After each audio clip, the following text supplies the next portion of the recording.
Novamente, um feliz sábado a todos. Pela manhã nós estudamos o tema Tudo Nele. E nós aprendemos que todas aquelas obras que Jesus realizou e que Ele já conquistou por cada um de nós se encontram nele. A vitória sobre o pecado se encontra em Cristo. A crucificação do eu se encontra em Cristo. O despojar do velho homem se encontra em Cristo. A vitória sobre as tentações se encontra em Cristo. Tudo se encontra nele. E a única forma de experimentarmos na prática tudo isso que ele conquistou por nós é permanecendo nele e habitando nele, para que ele venha habitar em nós e ele viva em nós tudo aquilo que ele conquistou. Nessa tarde, nós vamos estudar esse tema aqui. A vitória dele é a minha vitória. Pela manhã nós vimos que no princípio o Verbo estava com Deus antes da encarnação. O Verbo estava com Deus, o Verbo era Deus e o Verbo estava com Deus, né? Tudo isso antes da encarnação. No princípio, Cristo era Deus com Deus, como nós vimos em João 1:1. Mas nós também vimos que o Verbo se fez carne e habitou em nossa natureza humana, e assim ele se tornou Deus conosco, porque assumiu a mesma carne que nós temos. E falando sobre isso, o apóstolo Paulo diz assim, acerca de seu filho, que nasceu da descendência de Davi, segundo a carne. Lembram pela manhã que nós vimos que Cristo, ao assumir a nossa carne humana, ele também foi gerado pelo Espírito. Então ele nasceu segundo o Espírito, porque já tinha uma natureza espiritual implantada nele, mas note no texto que ele era da descendência de Davi segundo o quê? A carne. Que tipo de carne possuía a descendência de Davi? Carne pecaminosa. E o texto diz que Deus, que acerca do seu filho, que Cristo, ele nasceu da descendência de Davi segundo a carne. E essa palavra carne no grego significa a carne pecaminosa, a carne que é inclinada para o mal. Essa foi a carne que Cristo assumiu. Mas para não deixar sombra de dúvidas, Paulo diz assim, porque aquilo que a lei não podia fazer por causa da fraqueza da carne, e isso Deus fez enviando o seu próprio Filho em semelhança de carne pecaminosa. Então Cristo era da descendência de Davi segundo a carne e carne pecaminosa. A carne que Cristo herdou era a mesma carne que todos nós herdamos ao sermos gerados no ventre materno. Uma carne fraca, impotente e inclinada ao mal. Paulo diz assim, sabendo que temos um grande sumo sacerdote que adentrou os céus, Jesus, o Filho de Deus, retenhamos firmemente a nossa fé. Porque não temos um sumo sacerdote que não possa ser tocado com o sentimento de nossas fraquezas. Cristo foi tocado com o sentimento de nossas fraquezas. Ele sentiu as nossas fraquezas. Detalhe, quando Cristo herda a carne humana, ele não herda apenas a carne humana, ele herda a natureza de toda a humanidade. Paulo diz que ele foi tocado com o sentimento de nossas fraquezas.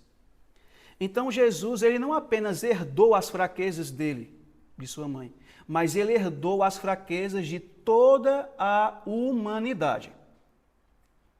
Paulo diz, não temos um sumo sacerdote que não possa ser tocado com o sentimento de nossas fraquezas. Porém, um que em todos os pontos foi tentado, assim como nós, porém, sem pecado. Ou seja, ele nunca pecou. Paulo deixa claro que Jesus ele foi tentado em todos os pontos, assim como nós somos. Então Cristo, ele sentiu a força das nossas fraquezas e foi tentado como nós somos tentados. E a pergunta é: como é que nós somos tentados? Ao contrário, cada um é tentado pela sua própria cobiça, quando esta o atrai e seduz. Vamos meditar um pouco aqui nesse texto. Primeiro, notem que Paulo usa a palavra tentação. Tentação é pecado? Não. E ele menciona que nós somos tentados por nossa própria cobiça. A palavra cobiça aqui no grego refere-se à concupiscência, aos desejos da carne, à inclinação para o mal. Então nós somos tentados por nossas tendências ao mal. Então o que são as tendências? Tentação e não pecado. Agora, quando é que nós somos tentados por esses desejos que há na nossa carne? Quando esta o atrai e seduz. Todos nós aqui já tivemos a experiência de ser tentado. Aquela força interior que nos atrai, que nos seduz para aquilo que é errado, nos convidando a pecar contra Deus. Isso não é pecado. Sentir isso, ter essas coisas na carne, não é pecado. Isso é tentação. É assim que nós somos tentados. Foi assim que Jesus foi tentado. Porque ele foi tentado como nós em todos os pontos. Agora veja o que Tiago continua dizendo. Então, a cobiça, depois de haver concebido, dá à luz o pecado. Vocês percebem que no texto anterior, o contexto aqui é somente tentação, estamos apenas no terreno da tentação. A carne pecaminosa com a qual nós nascemos são as nossas tentações internas. Isso não é pecado. São as nossas tentações internas. Agora, quando é que surge o pecado? Então, a cobiça, depois de haver o quê? Concebido, dá à luz o pecado. Essa expressão dar à luz, no grego, pode ser traduzido como produz o pecado.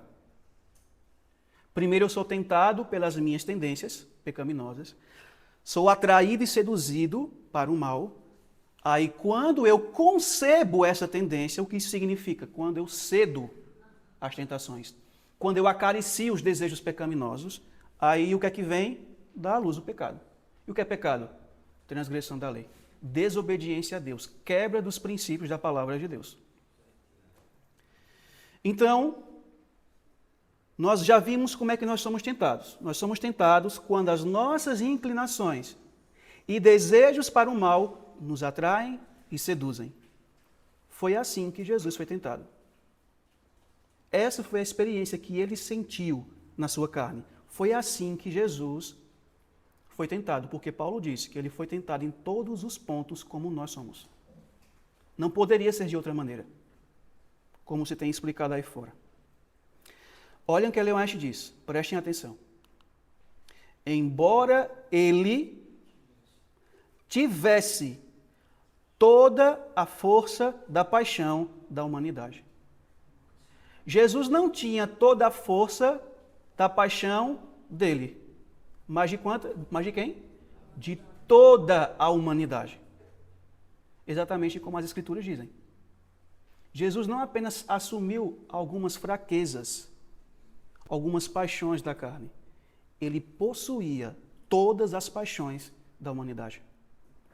Mas ela diz assim, ó, embora ele tivesse toda a força da paixão da humanidade, nunca cedeu à tentação de cometer um único ato que não fosse puro, elevado e enobrecedor. Então, qual foi a experiência de Cristo na carne pecaminosa? Um caráter imaculado em uma carne pecaminosa. Essa foi a experiência que ele teve. Paulo diz, visto, pois, que os filhos têm participação comum de carne e sangue, também Jesus, igualmente participou dessas coisas. Percebem que Jesus participou da mesma carne que nós temos? Com qual objetivo? Ele diz no texto: para que, por sua morte, destruísse aquele que tem o poder da morte, a saber, o diabo, e livrasse todos os que, pelo pavor da morte, estavam sujeitos à escravidão por toda a vida. O que é que Paulo está apresentando nesse texto aqui? Que se Jesus não tivesse participado da nossa carne, ele não poderia destruir o poder de Satanás, nem poderia nos livrar da escravidão do pecado. Para nos salvar, era necessário que Cristo possuísse a mesma natureza que a nossa. Se ele possuísse uma natureza diferente da nossa, ele não poderia ser o nosso ajudador, nem o nosso salvador. Paulo continua, porque na verdade ele não assumiu a natureza dos anjos, mas ele tomou a semente de Abraão. Que tipo de natureza humana a semente de Abraão possui? Carne pecaminosa, carne inclinada ao mal. E Paulo diz, olha, ele não assumiu a natureza dos anjos, mas ele tomou a semente de Abraão. Essa foi a natureza que Cristo herdou. Por isso, em todas as coisas, por isso, ele vai dar razão. Pelo motivo dele ter assumido a mesma carne que a nossa, em todas as coisas, convinha-lhe que fosse feito semelhante aos irmãos, para que, olha o objetivo, fosse um sumo sacerdote misericordioso e fiel em todas as coisas que pertencessem a Deus. Outro objetivo, para operar a reconciliação por causa dos pecados do povo. Jesus só poderia ser o nosso sumo sacerdote, misericordioso e fiel, se possuísse a mesma natureza que a nossa. Ele só poderia realizar a reconciliação dos nossos pecados se tivesse carne pecaminosa. É o que Paulo está dizendo. E ele continua. Porque naquilo que ele mesmo sofreu. No grego significa aquilo que ele mesmo sentiu, experimentou. Sendo tentado, ele pode socorrer aos que são tentados. Então percebem, somente experimentando na carne o que sentimos quando somos tentados, é que Cristo poderia socorrer todos aqueles que são tentados.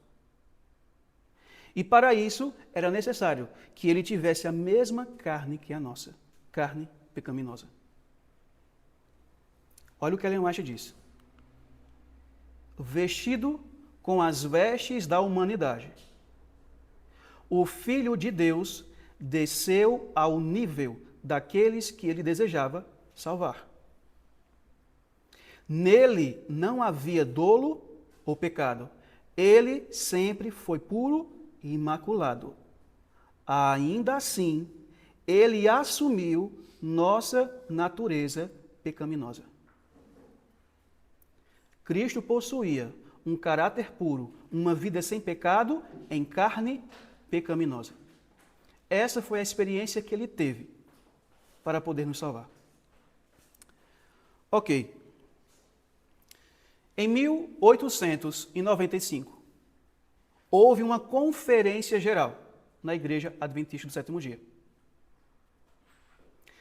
E um dos oradores dessa conferência foi o pastor Jones.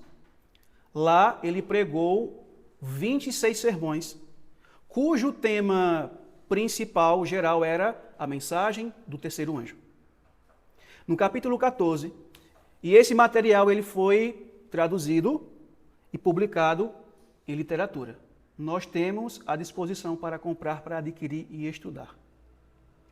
No capítulo 14, 15 e 16, ele vai tratar sobre o tema da natureza humana de Cristo.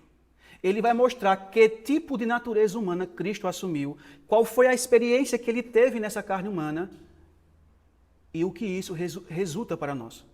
Por que isso era necessário? E eu quero compartilhar alguns comentários que ele fez desses versos que nós acabamos de ler e das citações que também lemos. Ele diz assim: ele não poderia ter sido tentado em todas as coisas como eu sou, se desde o início ele não fosse em todas as coisas como eu sou. Portanto, era necessário que ele fosse feito em todas as coisas como eu, se ele vai me ajudar onde eu preciso de ajuda. Eu sei que é exatamente ali onde eu preciso. E eu sei que é exatamente ali onde eu consigo. Graças ao Senhor, é ali que Cristo está. E é ali que está a minha ajuda. Então, como é que ele poderia nos ajudar a vencer as nossas tentações se ele não tivesse sido tentado nas mesmas coisas que nós somos tentados? Poderia ser o nosso ajudador? Não. Ele continua: temos um sumo sacerdote que pode ser tocado com o sentimento das nossas enfermidades. Minhas enfermidades, suas enfermidades, nossas enfermidades.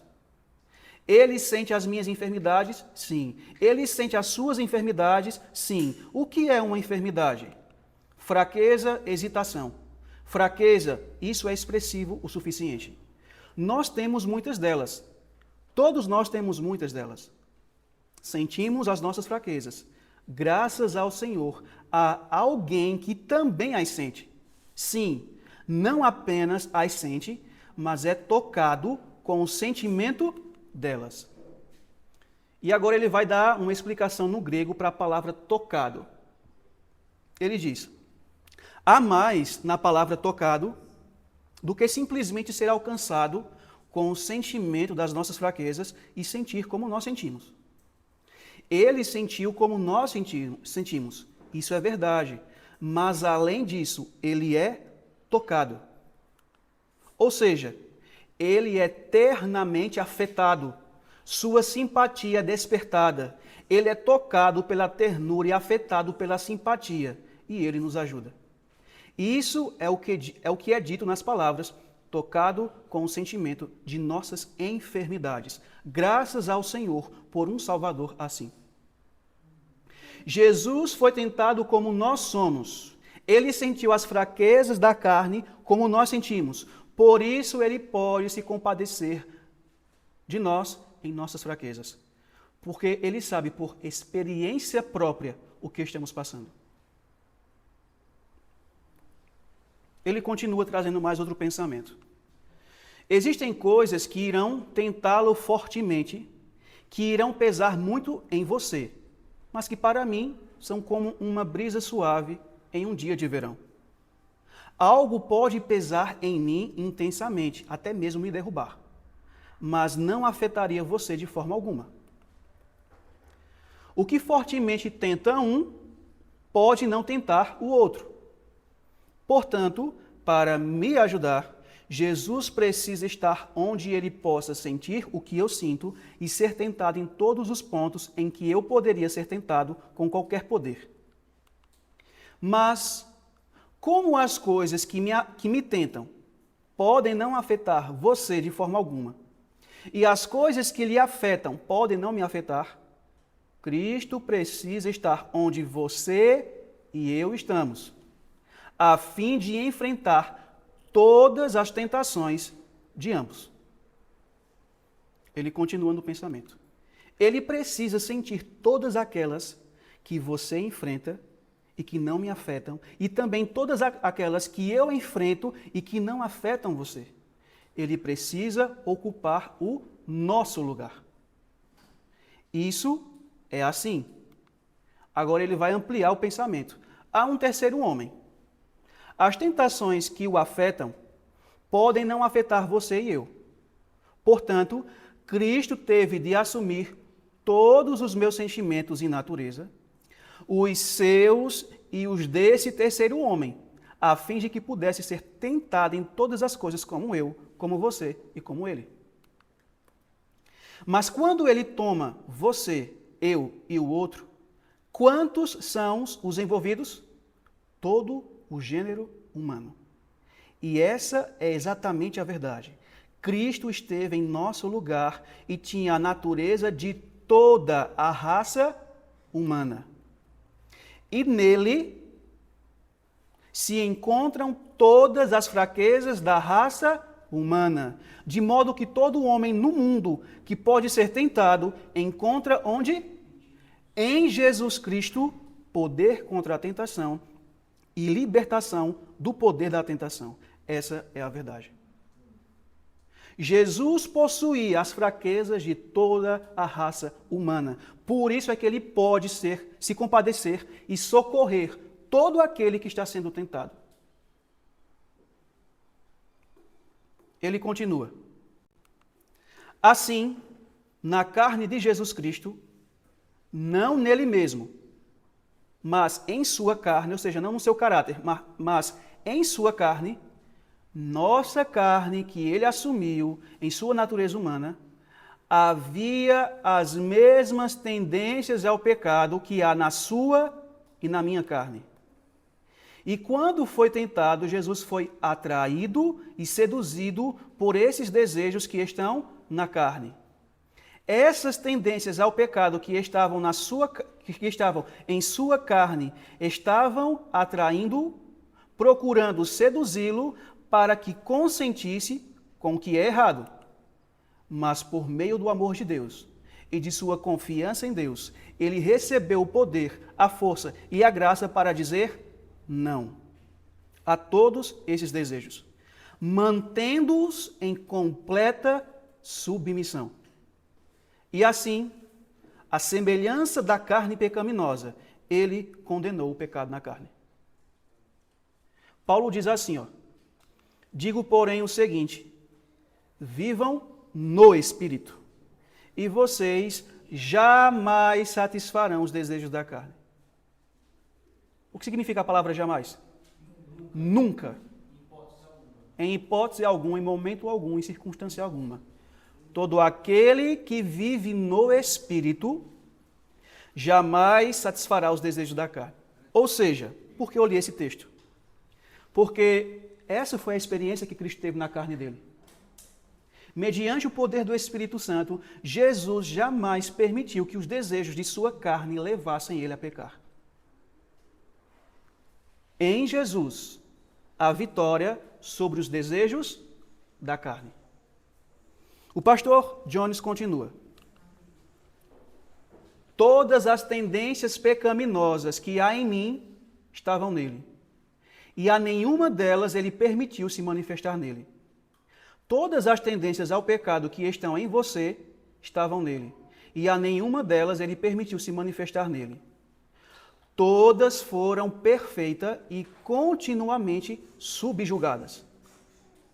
Havia também nele todas as tendências que estão em qualquer pessoa, sem permitir que nenhuma delas se manifestasse. Isso quer dizer simplesmente que todas as tendências ao pecado que a carne humana possui estavam em sua carne humana e a nenhuma delas ele permitiu se manifestar nele. Ele venceu todas elas. E nele, lembra do estudo pela manhã? E nele todos nós temos a vitória sobre todas elas. O que é que nós temos em Jesus? A vitória sobre todas as tendências da carne humana. Não é somente sobre algumas, sobre todas. E tudo isso se encontra nele. Agora prestem atenção que ele vai dar ele vai explicar um outro ponto. Ele diz assim: muitas dessas tendências para o pecado que estão em nós se manifestaram em ação e se tornaram pecados cometidos, se tornaram pecados expostos. Há uma diferença entre uma tendência para o pecado e a manifestação aberta desse pecado nas ações. O que é que ele está tratando aqui? Ele está mencionando, como nós sabemos, a carne pecaminosa que nós temos, as inclinações que nós temos para o mal. Nós o quê? Herdamos. Herdamos dos nossos pais. quando fomos gerados no ventre materno, nós herdamos as tendências deles. Então, existem as tendências herdadas. E nós vimos que isso é tentação, não é pecado. Só que existem as tendências cultivadas. Ellen White diz isso, tendência herdada e tendência cultivada. Tendência cultivada é quando a gente comete o pecado. É quando a tendência é alimentada. Quando alimentamos a tendência, o que é que vai ser produzido? O pecado. É disso que ele está falando aqui. E ele continua dizendo o seguinte: há tendências para o pecado em nós que ainda não se manifestaram. Que tendências são essas? As herdadas. Ou seja, não se manifestaram em pecado, em transgressão, em desobediência. Não conseguiram nos levar a pecar. Mas muitas já se manifestaram. Tendências cultivadas. O pecado sendo cometido na prática. Agora, todas as tendências que ainda não se manifestaram, ele venceu. Foi o que nós já vimos no que lemos anteriormente. E quanto aos pecados que já se manifestaram? Ou seja, e quanto às tendências cultivadas, que é o pecado manifesto? Aí ele vai citar duas passagens. Isaías 53:6, que diz: o Senhor fez cair sobre ele a iniquidade de todos nós. As tendências cultivadas. Ele mesmo levou em seu corpo sobre o madeiro os nossos pecados, as tendências cultivadas. E quando foi que Deus imputou a Cristo os pecados de toda a humanidade? Quando ele entra no Getsêmani. A partir daquele momento, ele agora começa a tomar sobre si todos os pecados de todos os seres humanos de todas as gerações. E esses pecados são as tendências cultivadas. Tendência cultivada é o pecado sendo praticado. E ele diz assim: assim, fica claro que todas as tendências para o pecado que estão em nós e que ainda não se manifestaram, tendências herdadas, e todos os pecados que se manifestaram, tendências cultivadas, foram colocados sobre ele. É terrível, é verdade, mas ó alegria, nessa terrível verdade jaz a completude de nossa salvação. Por quê? Porque Jesus venceu todas as fraquezas da humanidade. Venceu todas as tendências herdadas e todas as tendências cultivadas da humanidade que foi posta sobre ele. Então, o que é que nós temos em Jesus?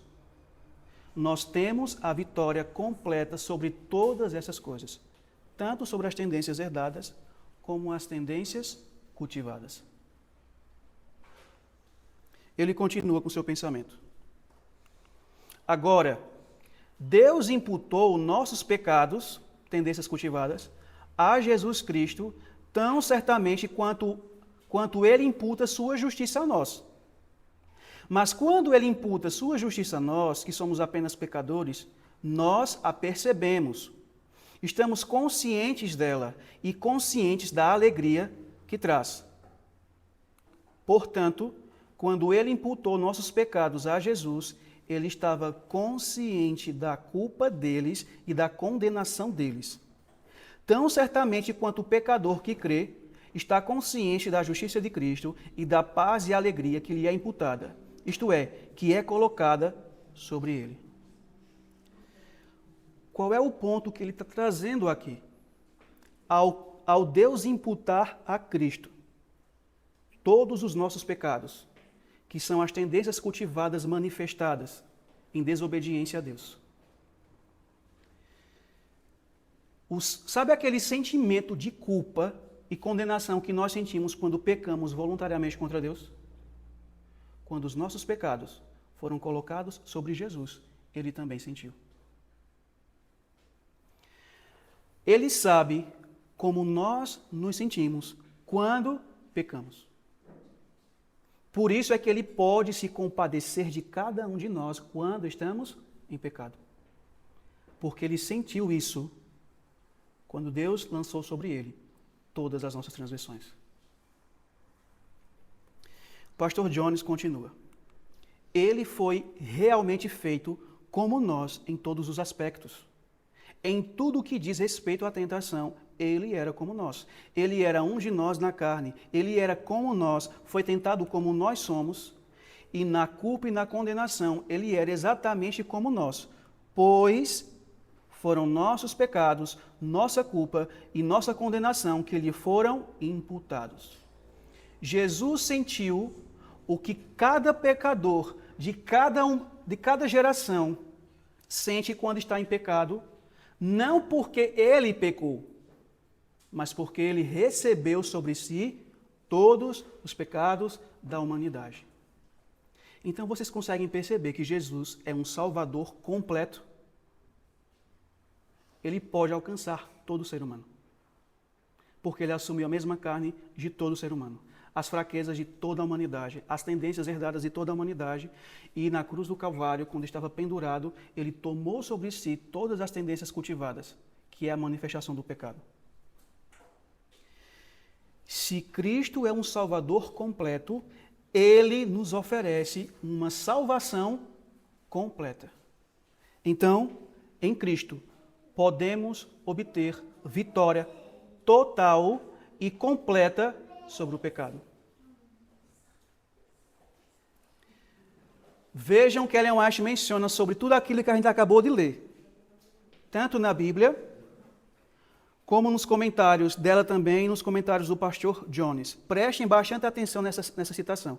Quem já leu o livro A Ciência do Bom Viver, eu acho que está na Ciência do Bom Viver, já leu essa citação. Mas vocês vão ver como é que ela vai fazer sentido agora. Ela diz assim: o irmão mais velho de nossa raça. Quem é o irmão mais velho de nossa raça? Cristo. Está ao pé do trono eterno. Atenta para toda pessoa que volve o rosto para ele como Salvador. Conhece pelo quê? Por experiência. O que são as fraquezas de quem? De Alan? De Alisson? Não. De toda a humanidade. Minha, de Alisson, sua, de todos os seres humanos, de todas as gerações. Percebem que ele conhece por experiência o que são as fraquezas da humanidade. Por quê? Porque ao assumir a nossa carne humana, ele herdou todas as fraquezas da humanidade. Por isso que ele pode se compadecer de todo ser humano, que é fraco. Ela continua.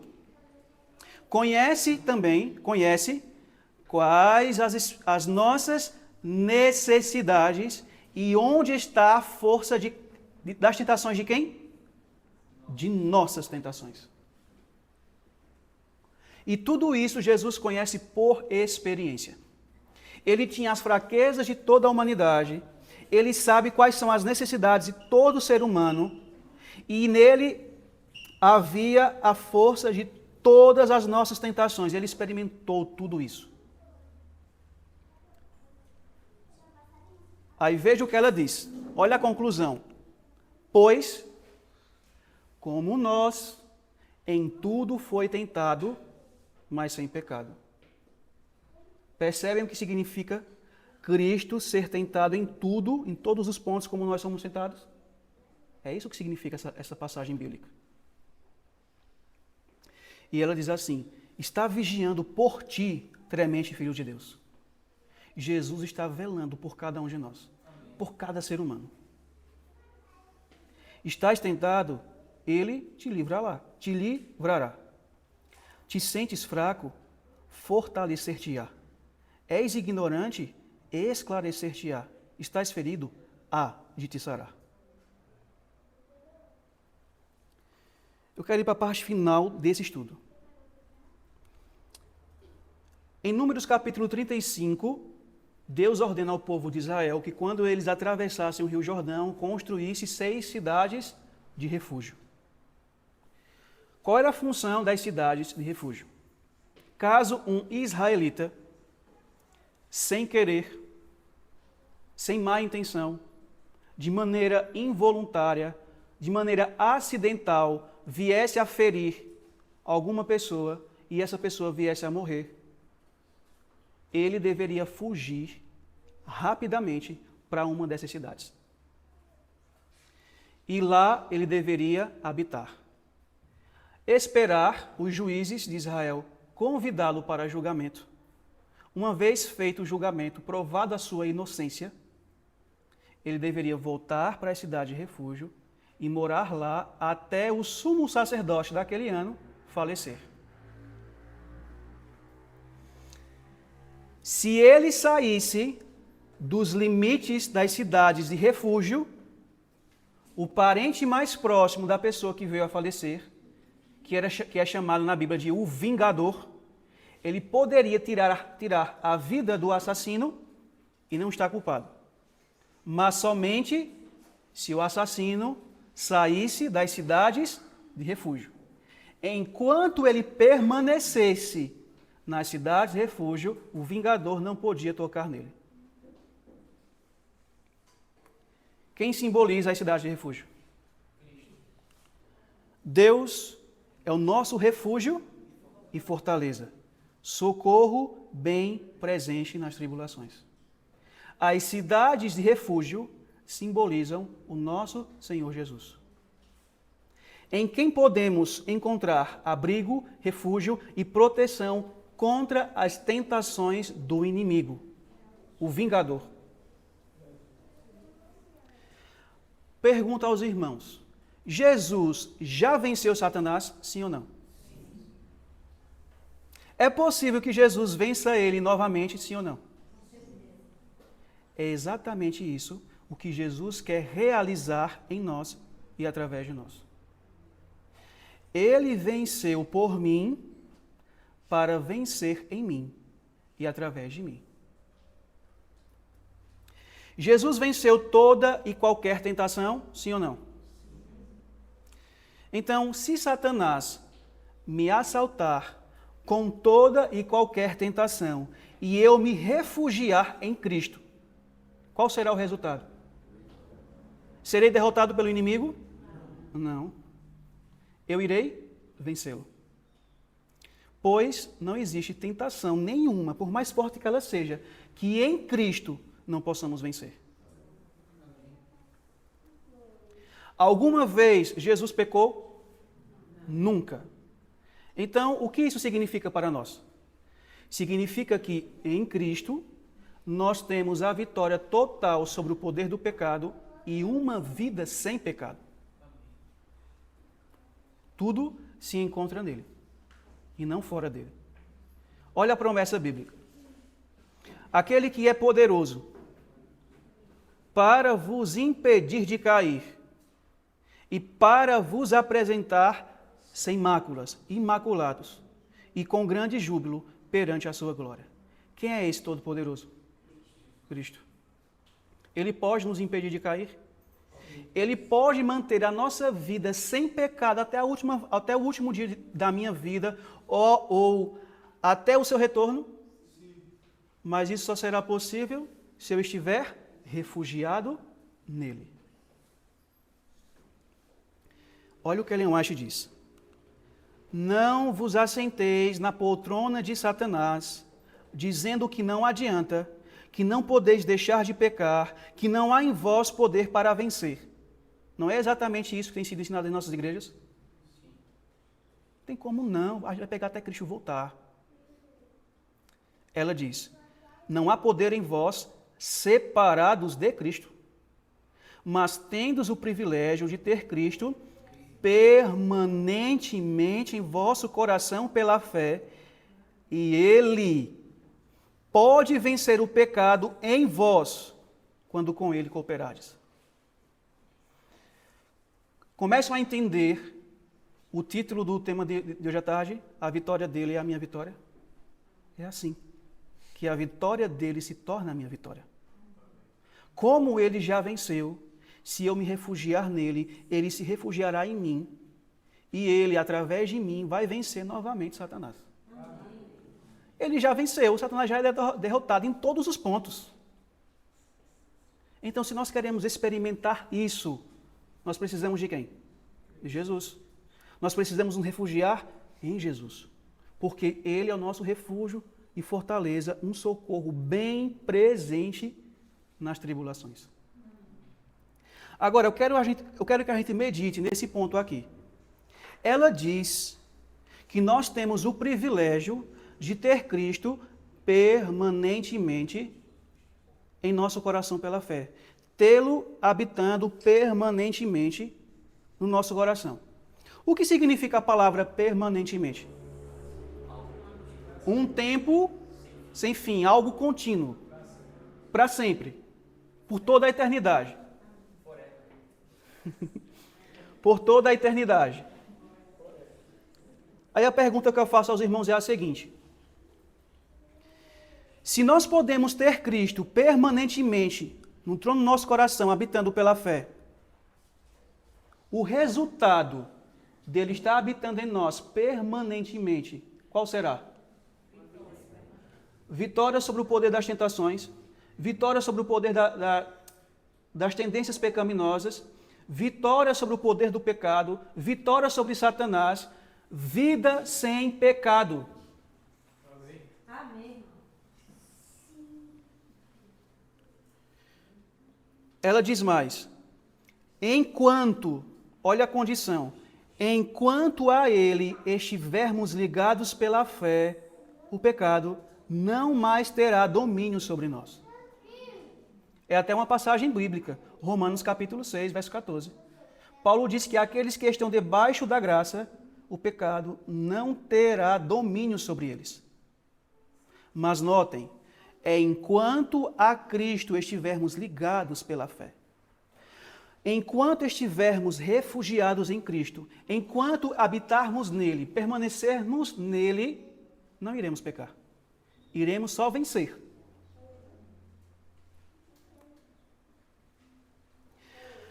Jesus venceu todas as fraquezas e tendências da carne pecaminosa, sim ou não? Então, é possível vencer em Cristo todas as fraquezas e tendências da carne? Ellen White fala assim também: ó. Sua graça tão somente nos habilita a resistir e subjugar as tendências de nossa natureza caída. Percebem que em Jesus nós temos um Salvador completo. Nele nós podemos obter vitória total, plena sobre o poder do pecado. Podemos vencer como ele venceu. Ellen White diz assim: ele viveu na terra como nós. Foi criança, jovem e adulto. Venceu a Satanás em todas as suas tentações. De igual modo, podemos vencer como ele venceu. E como é que nós podemos vencer de igual modo como Jesus venceu? Nos refugiando nele, habitando nele, porque a vitória só se encontra nele. E quando a gente permanece nele pela fé, ligados a ele pela fé, Cristo vem habitar no trono do nosso coração. E assim nós iremos receber a vitória que ele já conquistou e venceremos como ele venceu. Pois Cristo é a nossa vitória, nele está a nossa vitória e é por meio dele que obtivemos vitória. Que o Senhor nos abençoe.